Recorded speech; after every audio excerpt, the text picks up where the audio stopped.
अंबिकापुर नगर निगम के SLRM centre से plastic की बोतलों की चोरी कर उन्हें ऊंचे दामों पर बाहर भेजे जाने का मामला सामने आया है। बताया जा रहा है कि रमाशंकर विश्वकर्मा द्वारा बिना किसी कॉन्ट्रैक्ट के प्लास्टिक खरीद कर राज्य के बाहर सप्लाई किया जा रहा है। नगर निगम ने प्लास्टिक रिसाइकलिंग के लिए केशवपुर, हर्रा, टीकरा में प्लांट लगाया है, लेकिन इसके बावजूद बड़े पैमाने पर प्लास्टिक को स्प्रे कर बंडल बनाकर बाहर भेजा जा रहा है। पूर्व महापौर ने इसे निगम की आय पर सीधी सेंध बताया। निवर्तमान महापौर मंजूषा भगत ने कहा कि उन्हें इसकी जानकारी नहीं थी और वह पूरे मामले की जांच कराने की बात कर रही है।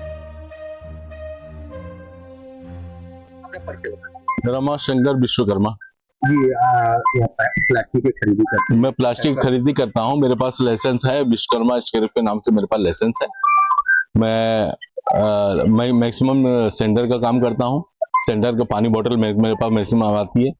मैं लोहे टीने का धंधा करना नहीं चाहता हूँ। मैं ये चाहता हूँ कि मेरे जितने भी सेंटर के स्टाफ है वो खुश रहे। जब तक मैं नहीं आया था तब तक यहाँ मैक्सिमम 20 रुपए का समथिंग रेट चल रहा था। मेरे आने के बाद आज सेंटर वाले 43 का रेट पा रहे हैं।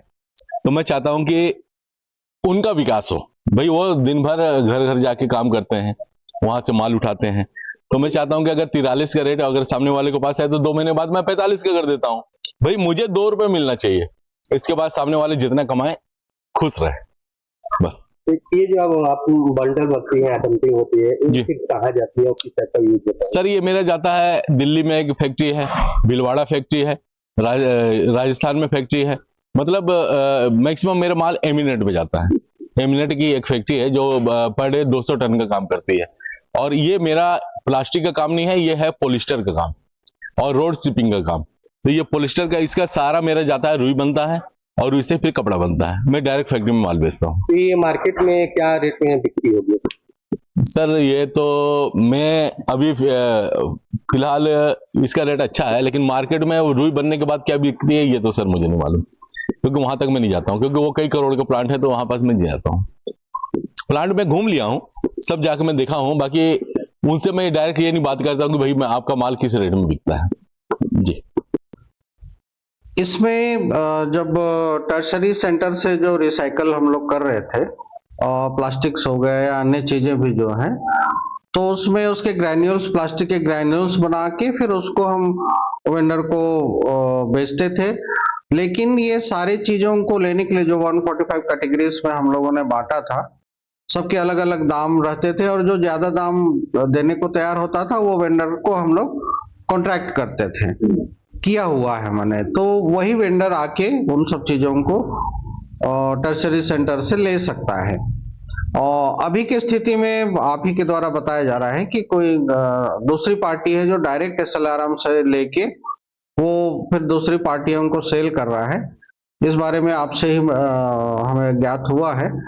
लेकिन निगम के जितने भी सेग्रीगेटेड चीजें हैं उनको जो कॉन्ट्रैक्ट हुआ है निगम का वही लोग परचेस कर सकते हैं, ऐसा नियम बनाया गया था। कितने लोग कॉन्टैक्ट हुआ है? अब इसमें अलग अलग कैटेगरी था, तो 5-6 लोग थे जो कि इसके लिए तैयार हुए थे और वही शुरू से ही 15-16 से ही हमने जो कॉन्ट्रैक्ट किया था वही लोग शुरू से ही काम कर रहे हैं। नहीं, बिल्कुल नहीं, क्योंकि वही पैसा फिर रिटर्न अपने सहकारी समिति जो बनी हुई है उसमें आता है और उसी से फिर हम लोग और जो डिफरेंस अमाउंट और तनख्वाह की बात होती है या फिर मेंटेनेंस की बात होती है उसी से किया जाता है। तो अगर ऐसा हो रहा है तो सीधे सीधे निगम की आय में सेंध मारी। अगर ऐसी बात है तो निश्चित तौर पे कि लोगों ने देखेगा इससे इतना अर्न है तो लोगों ने उस पर भी अपनी दखलंदाजी शुरू कर दी है और इस तरीके की बात अगर सामने आई है तो लेकिन कॉन्ट्रैक्ट जिनका निगम से है वही कर सकता है। इसमें बिल्कुल कड़ाई से पता करने की जरूरत है। कहीं ऐसा तो नहीं SLRM सेंटर से जितने भी कलेक्शन है वो कहीं डायरेक्ट तो सेल नहीं किए जा रहे हैं इस पे। और ये सोचनीय बात है, अगर आपके द्वारा आया है तो इस पे अच्छे से जांच करके इस पे कड़ाई से जो नियम बना हुआ है उसी पे काम करने की जरूरत है। देखा जा रहा है कि अंबिकापुर नगर निगम के द्वारा जो SLRM सेंटर है वहाँ कचरे की चोरी करके इस प्रकार से देखा जाए तो दूसरे को प्राइवेट कंपनी को दे दिया जा रहा है और वो यहाँ से ऊंचे दामों पर जो प्लास्टिक की बोतल है या प्लास्टिक के जो भी सामान है उसको बेच दिया जा रहा है। किस प्रकार की इसमें आप ध्यान देकर कार्य करेंगे? देखिए, मुझे दूसरे के माध्यम से जानकारी मिली है, ये बहुत ही गलत बात है। यदि इस टाइप का हो रहा है तो पूरा मेरे खुद मैं जाके मैं जांच करवाऊंगी और वहां जाके स्थल निरीक्षण भी खुद करूंगी और आगे की अगर गलत पाया गया तो कार्रवाई भी होगा। ये स्लम सेंटर में जो प्लास्टिक आते हैं डब्बे रहते हैं, तो उससे किस प्रकार से रिसाइकल करके भेजा जाता है?